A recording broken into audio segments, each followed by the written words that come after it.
Oli lämmin kesäyö ja kylä nukkui. Poika hiipi ulos äidiltään. Juoksi niityn poikki, jossain käki kukkui.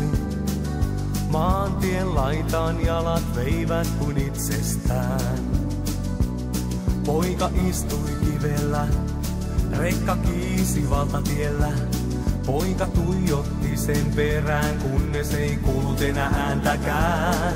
Sinä yönä heistä tuli ystäviä, pikkupoika ja pikitie.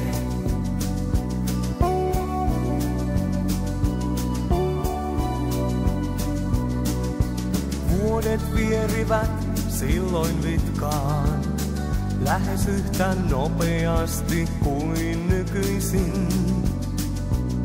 Poika varttui pian nuorukaisen mittaan. Äiti tiesi, ei kotonaan hän pysyisi. Ei malttanut odottaa, mitä huominen tuo tullessaan. Osakseen aivan kuin luonnostaan. Oli juosta huomista vastaan, aina huominen oli päivän edellään. Ja pikkupoika pikitiellään. Tie päättynyt ei maailmalta, ei pysähtynyt taakse katsomaan.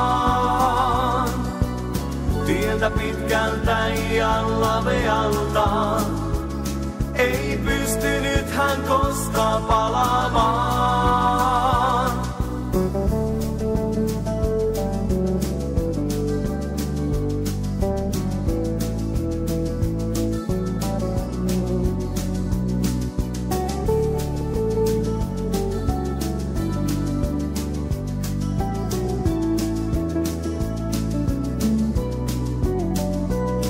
Ohi vanhan kotiseudun kerran ajoin, kesäyönä haikealla mielellään.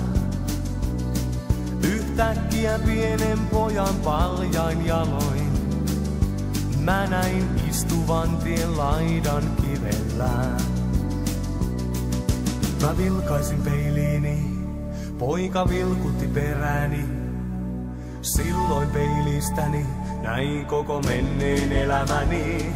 Luoja yksin tietää, minne vielä vie tuota poikaa pikitie. Luoja yksin tietää, minne vielä vie tuota poikaa pikitie.